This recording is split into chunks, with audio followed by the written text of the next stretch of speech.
Hey, welcome here.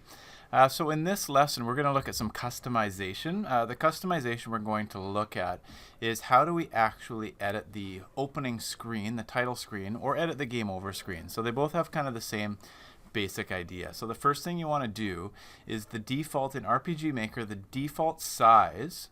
So I'm opening up Photoshop, and many of you can do that as well. So we're going to start a new, so in Photoshop, a new document that in pixels, your screen might look different than this, but the pixels are 640 pixels wide, so just 640, and the height is 480. That's just the default screen, opening and game over screen for RPG. You can create whatever you want. That part is completely up to you. There is a default one that you can use as well, but let's just say I wanted to bring in this image here and make this part of my beginning screen. So I'll just make it a little bit larger, maybe get rid of that bottom part there. I just want maybe this elvish looking girl to be my main character. Okay, and there's my welcoming screen. Simple. You could type, you can do whatever you want to, but the big idea here, so I'm going to go save. So I'm going to save this. So file, save it as a JPEG. But most important is where you're going to put this. I'll just call it Dan opening screen. Okay, but where you need to put this is in a folder where your game is. So wherever your game is saved, my game, I'm just going to find my game if I can. My game is right here, right? So it's called Dan Martins.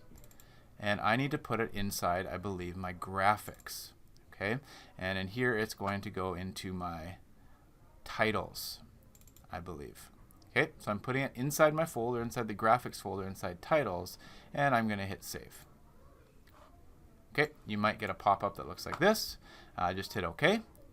So at the moment, if I play my game, it is still not my title, but I put it into the right place, I believe. So as you'll see, if I play my game, my opening screen hasn't changed at all. It's the default game screen. Okay, so to actually so it's in the right folder, but actually activate it as my title screen, I have to do that in my database. So I'm going to go to my database, and I am going to go into my system, and here's a whole bunch of defaults. So you can see that my title graphic right now is called 001 title 01. So if I hit the right arrow, you can see since I put it into the right folder, there's now something here called Dan opening screen. So it's that easy. I can just hit OK.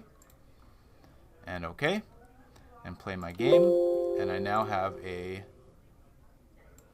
customized opening screen.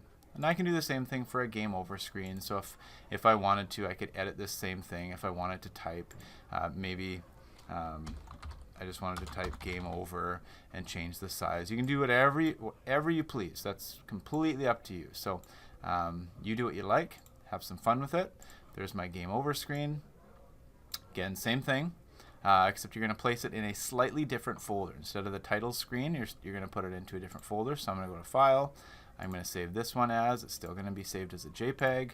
I'm going to call it Dan Game Over. And instead of placing it, so it's still going to go in your game folders, in your graphics, but not in your titles. It's going to go in your game overs. Okay. I hit Save, and exactly the same thing. So if I happen to win my game, which I won't play my entire game right now, but if I happen to play my game and the game happens to end, the only thing I need to edit inside of my game is in my database and system, I need to change also my game over graphic. So that is right there. And there it is. I can hit OK. So if I ever have a game over event, it will be there. And that's all.